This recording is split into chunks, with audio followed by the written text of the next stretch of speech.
qonağımız iqtisadçı Natiq Cəfərlidir. Natiq bəy, sabahınız xeyir olsun, xoş gəlmişsiniz. Xoş gördük. Sabahınız xeyirli olsun. Necəsiniz? Yaxşı olasınız. Hava gözəldir deyilən. Bugün havalar dəyişib. Havalar bizim əhvalımıza da çox təsir edir və ümid edirik ki, bundan sonra da gözəl olar. Çox vacib bir mövzudan danışırıq Natiq bəy. Sujetimizi də izlədik bir yerdə. Son zamanlar bir çox insanlar haqqında deyilir bu. Yəni sizin də rastınıza çıxıb. Bu insanlar istehlak maşınına çevrilib sanki. Bəziləri o həyatında dəyər anlayışı onlar üçün sadəcə xərclədikləri və onun müqabilində aldıqları əşyalarla, nələrləsə ölçülür. Yəni o dəyəri, o boşluğu onunla doldurmağa çalışırlar. Sizcə bu nədən qaynaqlanır? Əslində bu yeni bir problem deyil. Yəni istehlak cəmiyyətinin formalaşması hardasa 60-cı illərdən başladı dünyada. Sadəcə biz gec qoşulduq bu trendə. Bizdə Sovetlər dağılandan sonra və müstəqillik əldə edəndən sonra yavaş-yavaş istehlak cəmiyyətinə çevrilməmiz baş verdi. Bunun səbəbləri, iqtisadi səbəbləri ondan ibarət idi ki, 60-cı illərdə bu trend başlayanda nə qədər çox istehlak olacaqsa, bir o qədər çox istehsal olacaq. Nə qədər çox istehsal olacaqsa, iqtisadi artım bir o qədər yüksələcək və bu kontekstdə, yəni iqtisadi nöqteyi nəzərdən istehlakın artması iqtisadiyyatın böyüməsinə və ümumiyyətlə rifah halının yaxşılaşmasına səbəb olan bir amil kimi göstərilirdi.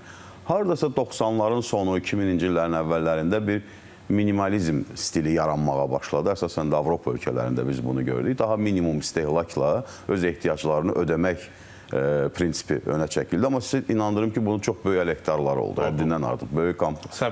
Böyük şirkətlər, böyük kampaniyalar, böyük istehsalçılar buna əks təbliğata başladılar ki, bu doğrudan da onların həm gəlirlərinə təsir eləyirdi, həm onların qazanclarına təsir eləyirdi, həm də onlar bu tip məsələləri önə çəkərkən deyirdilər ki, biz yaxşı, istehlak azalacaqsa, istehsal da azalacaq, istehsal azalacaqsa, iş yerləri azalacaq, iş yerləri azalacaqsa, əhalinin rifah səviyyəsi aşağı düşəcək. Yəni, belə bir bağlantı qurmağa çalışırdılar və son zamanlar doğrudan da bu iki tendensiya əsasən də Avropa ölkələrində çox ciddi qarşıdurmadadır. Yəni, ideoloji qarşıdurmadadır. Amma faktiki olaraq istehlak cəmiyyəti anlayışı, insanların istehlakçı olması anlayışı getdikcə artır və sosial şəbəkələrin daha çox yayılması, hamımızın əlimizdə bizi yönləndirən bir əşyanın, bir telefonun olması. Baxıb görürük orada. Bəli. Yəni, o artıq bizi daha çox istehlakçı olmağa sövq eləyir və nəticə etibarilə doğrudan da bəzən insan hətta niyə, hansı məhsulu niyə aldığını belə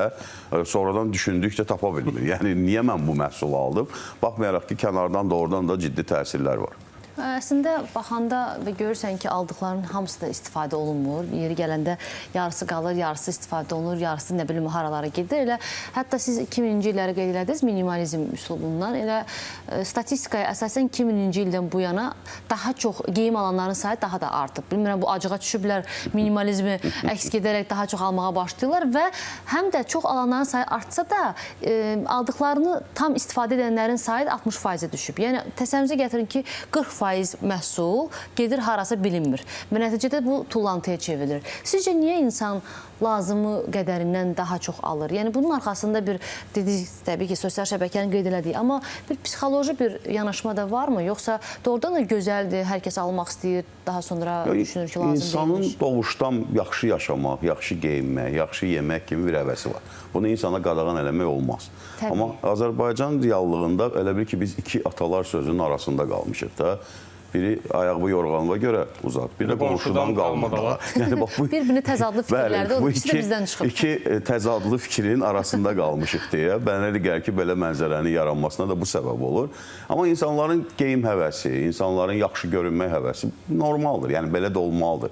Sadəcə insanlar öz ailə büdcəsini bəzən planlaşdıranda problemlərlə qarşılaşırlar. Yəni, gələcəyi bir neçə addım öncəni görmürlər. Amma bizdə fundamental problemlərdən biri də odur ki, insanların xərclərinin yarısı ərzağa gedir. Bu çox böyük rəqəmdir. Yəni, inkişaf etmiş ölkələrdə xərclərin 20-22% hardasa ərzağa gedir. Bizdə 50% ərzağa gedirsə... Çox yeyirik deməkdir. Bəli, bu çox böyük rəqəmdir. Əslində çox böyük. Birincisi, gəlirlər o qədər yüksək deyil. İkincisi, doğrudan da istehlaka çox önəm veririk. Yəni, ərzaq istehlakına çox önəm veririk. Hətta biz bunu toylarda da görürük, israfçılığı, başqa belə tədbirlərdə də, yas məclislərində də tamamilə doğrudur. Belə israfçılıq var.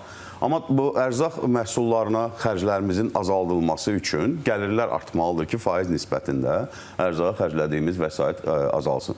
Geyimə gəldikdə isə Azərbaycanda yerli istehsal demək olar ki, çox az olduğuna görə biz sanki xarici istehsalçıların sponsoruna çevrilmişik hamımız.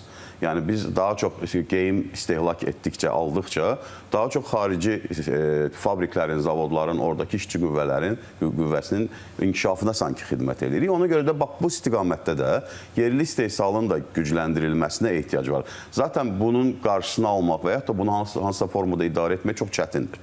Buna illər lazımdır. Əks təbliğat bəlkə də lazım olacaq. Bəlkə də açar fiqurların, insanları belə deyək də, düşündürən insanların və fiqurların bir təbliğatına ehtiyac, çağırışlarına ehtiyac yaranacaq. Məsələn, Qərbdə ən çox müzakirə olunan obrazlardan biri Apple-ın qurucularından birinin obrazı idi. Steve Jobs'un obrazı idi ki, çox sadə giyinirdi. Həddindən artıq sadə giyinirdi. O minimalizm cəryanının sanki belə bir davamçılarından və yaxud da onun banilərindən hətta biri kimi sayılırdı. Yəni belə örnəklər də olmalıdır. Cəmiyyət üçün belə örnəklər də olmalıdır ki, insanlar en azından düşünsünlər. Ona görə də mən bunu böyük bir problem saymıram açığı. Siz niyə görə? İqtisadçı olduğuma görə. Vətəndaş olaraq bəlkə də problem görə bilərəm. Amma iqtisadçı olaraq düşünürəm ki, yaxşı, bizim istehlakımız kəskin azalacaqsa, doğrudan da bu iş yerlərinin azalmasına, insanların işsiz qalmasına, istehsalla, ticarətlə, xarici ticarətlə məşğul olan insanların əziyyətinə, yəni onların istehsal və yaxud da satış həcmlərinin azalmasına səbəb olacaq. Buna görə buna bir addım-addım belə bir düşüncə, bir proyeksiya qurmaq olar ki, bir neçə ilə, nə bilim 10 ilə, 15 ilə bu istehsalçı və istehlakçı mədəniyyətinin formalaşması üçün bax belə bir yanaşmamız olmalıdır. Yəni bunun müsbət tərəfi də var. Yəni istək ki, yəni burada bir iqtisadiyyat fırlanır, dövr gedir, kimsə alır, kimsə satır və qazanc məsələləri də var burada ki, bu da yəni hər kəs üçün vacib bir məsələdir. Amma tək siz qeyd etdiniz ki, əgər azalsa insanlar iş yerlərindən məhrum ola bilər, amma tək iş yeri alış-verişlə məşğul olmaq deyil də, düzdürmü? Əvvəllər bəlli məsələdir ki, kifayət qədər müxtəlif sahələrdə çalışan insanlar var idi, istər bu zavodlar olsun, nə bilim, müxtəlif istehsalla məşğul olan məkanlarda çalışanlar kifayət qədər çox idi.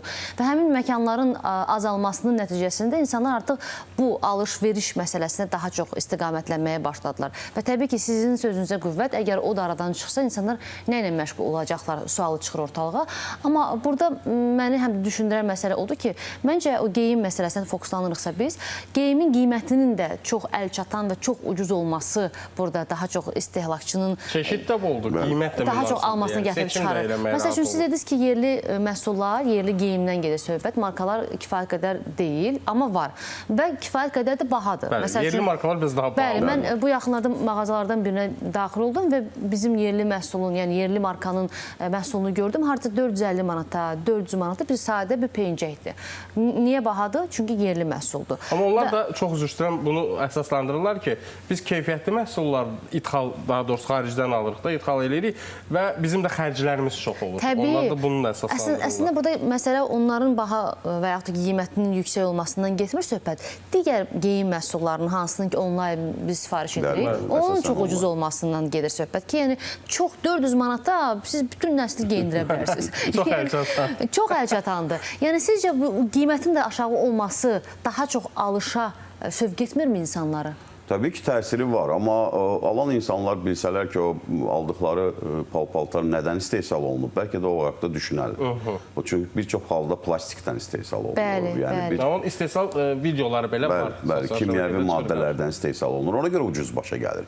Təbii ki, təbii pambıqdan, təbii yundan, ipəkdən hazırlanan məhsullar çox bahadır. Dünyada da bahadır. Həmin o platformalarda belə bahadır məhsullar biz görürük. Ona görə də o istehsalın ucuz olması, o istehsalçılar əsasən də Asiyada olan istehsalçılar, Çin olsun, Vyetnam olsun, Şri Lanka, Kampuçya, onlar orada da əmək haqqı çox aşağı olduğuna görə insanların çalışdığı əmək. Əslində Çin indi biraz dəyişir yeri gəlmişkən, amma o bir ölkələrdə hələ də aşağıdır. Onlar baha məhsul istehsal etməkdə maraqlı deyirlər. Onlar çox satmaqda maraqlıdırlar. Çünki lüks segmentin zaten öz əgər brend məhsullardan söhbət gedirsə, burada müəllif hüquqları var, onların qorunması məsələsi var. Yəni çoxlu sayda hüquqi problemlər belə istehsalçılar üçün çıxa bilər. Amma belə adı bilinməyən, mənşəyi bilinməyən məhsulları çox ucuz qiymətə, bəzən də oradan da insan düşünmür də, mənim də qarşıma çıxır o reklamlar. Baxıram ki, bunun qabı belə onun qiymətindən baha olmalıdır da. Yəni bunun qabı belə bahadır. Yəni bunun necə ola bilər ki, içindəki məhsulla belə bir yerdə çox ucuz qiymətə satılır. Bunun aqressiv marketinq kampaniyası ilə əlaqələndirirlər çox zamanda. Oradan da bunun həqiqət payı var. Bəzi şirkətlər bazara girərkən çox aqressiv şəkildə qiyməti aşağı salırlar, dempinqlə məşğul olurlar ki, bazarda pay tutsunlar. Yəni bazardakı paylarını böyüdəndən sonra artıq qiymətlərin artırımına keçirlər. Amma problem də və yaxud da məsələ də ondan ibarətdir ki, bir şirkət bazarda payı tutub və artıq başqa segmentə keçmək istəyib qiymətləri artıranda digər bir şirkət də onun yerinə gəlib daha ucuz qiymətə özünü tanıtmağa çalışır. Bax, belə çarx illərdir, 10 illiklərdir belə çarx dönür. Ona görə ucuz məhsul bazardan çəkilməyəcək. Çəkilməyəcək. Yəni bunu çox çətindir bunu təsəvvür etmək ki, ucuz məhsullar bazardan çəkilsin. Əksinə daha da çoxala bilər. Məncə də çoxalacaq. Trend onu göstərir və sizinki mütəxəssislər də bunu deyirlər. Məsələn, bir digər tərəfi də marketoloqların və marketinq mütəxəssislərinin gördüyü işlərdir. Onlar özləri də tam səmimi şəkildə etiraf edirlər ki, biz insanlara emosiya satırıq məhsuldan əvvəl və bizim işimiz ehtiyac yaratmaqdır. Bəli. Yəni olmayan bir şeyi belə yaratmaq. Kodlaşdırırlar, ehtiyacı onlar kodlaşdırırlar. Yəni bəzi hallarda özümüz də anlamadan o kodların təsirinə düşür. Bax, həmin onların fəaliyyətinin istəyərdim bu məsələlərə təsirindən danışaq. Həm də mən özümə bir adi sıravi vətəndaş kimi maraqlıdır. Mən düşünürəm ki, marketoloqların ən çətin təsir edə biləcəyi insanlar iqtisadçılardır. Çünki iqtisadçılar çox yuxarıdan baxa bilərlər məsələlər. Çünki onların fəaliyyətinə həm də marketinqin detallarını da bilirlər deyə. Həm bu məsələyə aydınlıq gətirir, həm də bu marketoloqların fəaliyyətinin, marketinq mütəxəssislərinin fəaliyyətinin də bu istehlakın daha da sürətlənməsinə təsirindən danışaq. Yaxşı marketinq mütəxəssisi qızıl qiymətlidir. Dünyanın hər yerində belədir. Hətta o kreativ ideya satanlar var ki, bəlkə də 3 ayda bir cümlə fikirləşirlər. O bəs eləyir. Onların həyatını da dəyişdirir. Reklam sloqanı fikirləşəndə və yaxud da hansısa bir çağırış fikirləşəndə. Yəni, yaxşı mütəxəssis çox belə çıraqla necə deyərlər axtarılır. Amma bizdə biraz fərqlidir məsələ. Azərbaycan bazarı çox balaca olduğuna görə, yəni bazarın həcmi kiçikdir. 10 milyon cəmi əhali yaşayır burada. Burada çox zaman xaricdəki şirkətlərin və yaxud da istehsalçıların, mal satanların yerli təqdimatını biz görürük çox zaman. Yəni bizdə yerli məhsulun özünün reklamın sıfırdan başlayaraq bunun reklamının qurulması çox az olur. Olur, bunu inkar etmək olmaz, amma çox nadir hadisədir də. Bizdə xaricdə baş verən trendlərin, hətta məhsulla bağlı olan istiqamətlərin Azərbaycan reallığına uyğunlaşdırılıb servis edilməsinin şahidi oluruq. Və son zamanlarda oradan da internet reklamı burada kifayət qədər önə çıxıb. İnsanların oradan gündəlik həyatının ayrılmaz parçasına çevrilib internet. İstəyir telefonlar olsun, ya başqa gadgetlər olsun. İstər-istəməz internet üzərindən reklamın da önəmi artıb. Və indi son zamanlar fikir verirsiniz, bazara baxanda görürsünüz ki, artıq o ənənəvi klassik reklamlar demək olar ki, yoxa çıxır. Hətta insanlar, əsasən də gənclər onlara ümumiyyətlə baxmır. Məsələn, ənənəvi, çox belə yaxşı geyimdə, səliqəli bir insan çıxıb, məsələn, bir avtomobil reklam eləyir. İnsanlar baxmır, həmən atır kənara. Amma görürsən ki, bir gənc insandır, geyimi də o qədər də cəlb edici deyil, amma belə hərəkətlər, bəli də, hərəkətləri var, belə insanlara daha yaxındır, dili üslubu farklıdır və yaxud da hansısa bir bilərəkdən hansısa bir şivə ilə danışır. Bax, belə və yaxud da zarafatlar var orada, hansısa yumor məsələləri var. Bu, belə virus reklam deyirlər də, onu virus kimi yayılmağa başlayır. Yəni, bu nöqteyi nəzərdən, bəli, Azərbaycanda da son zamanlar həm kreativ mərkəzlərin sayı artıb, marketoloqların sayı artıb və onlar da oradan da yönləndirirlər. Bizi əməlli başlı yönləndirirlər. İndi bu onların işidir. Bunu onları qınamaq olmaz, necə deyərlər. Bizim də işimiz odur ki, vətəndaş olaraq daha bilgili olaq, vətəndaş olaraq daha çox məlumat əldə eləyək, vətəndaş olaraq nə istədiyimizi və bu bizim cibimizə uyğun olub olmadığını öncədən bilək heç olmasa. Yəni alış-verişlərimizi təkcə emosiyalar üzərinə yox, əlbəttə, ehtiyac üzərindən quraq və doğrudan da məsələn Azərbaycanda istehlak kreditlərinin çox olmasından hamı şikayətlənir. 3 milyona yaxın insan Azərbaycanda istehlak kreditləri var. 3 nəfərdən, 4 nəfərdən birinin demək olar böyük rəqəmdir, kifayət qədər. Amma bu başqa ölkələrlə nisbətdə böyük rəqəm deyil. Bəli. Çünki onlar çoxdan öyrəşib bu istehlak kreditləri ilə yaşamağa. Yəni kredit alıb yaşamaq Qərbdə, əsasən də Avropa ölkələrində adi normadır.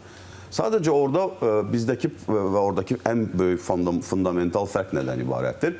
Bu kredit tarixçəsi anlayışı var da, bilirsiniz, çox vacibdir. İnsanın, məsələn, şəxsiyyət vəsiqəsi, sürücülük vəsiqəsi kimi kredit tarixçəsi vəsiqəsi də belə obraz desək olmalıdır. Avropa ölkələrində və Qərb ölkələrində kredit tarixçəsi sənin faiz dərəcələrinə təsir göstərir. Nə qədər yaxşı ödəyicisənsə, növbəti krediti daha aşağı faiz alırsan. Bizdə bu fərq yoxdur. Bax, məsələ ondan ibarətdir ki, o fərq yoxdur. O fərq də yaranmalıdır. Doğrudan təşviq eləyirlər. Əlbəttə. Amma burada insanlar, məsələn, siz də yəqin görürsünüz, bir bank reklamı çıxır ki, digər bankın kreditini bizim bankın krediti ilə bağlaya bilərsiniz. Bu nonsensdir, bu olmamalıdır. Bu doğru deyil. Yəni, siz sadəcə istehlaka və istehlak kreditindən alınmasına təşviq eləyirsiniz. Borcu borcuna bağlamaq. Doğru, bu əlbəttə. Yəni, bu insanı... Borcunu sağlığınız istər. Həm də yüklənmək deməkdir axı. Borcular yüklənir və bir müddətdən sonra insan ayılır ki, artıq 3 banka, 5 banka borcu var. Bunun altından çıxa bilmir və problemli kreditlər yaranır. Bizdə problemli kreditlərin ümumi kreditlərə olan nisbəti artıq 2,5, 2,6 faizə çatıb ki, dünyada 3% artıq kritik bir hədd sayılır. Yəni, bizdə artıq o kritik həddə yaxınlaşırıq. Yəni, ona görə də bu məsələlərdə də qanunvericilik təşəbbüsləri də olmalıdır, müəyyən tənzimləyici aktlar da olmalıdır ki, insanların, belə deyək də, təşviq olunmasından daha çox düşünməsinə xidmət edən hansısa bir regulativ aktlara da ehtiyac var. Təşəkkür edirik, çox sağ olun. Rəqəmləri deməyiniz çox vacib idi. İnsanlar rəqəmlərə eşidəndə daha tez ayılır. Rəqəmlər onları insanlara ayıldır. Fikirlərinizi görə çox sağ olun və bir daha deyək ki, bizim qonağımız iqtisadçı Natiq Cəfərli idi və biz sürətli istehlakdan danışdıq, onun həyatımıza olan təsirindən danışdıq. Tamaşaçılarımıza da sizə də sual vermişik ki, ay ərzində ən çox nə alırsınız və 80% ərzaq deyir.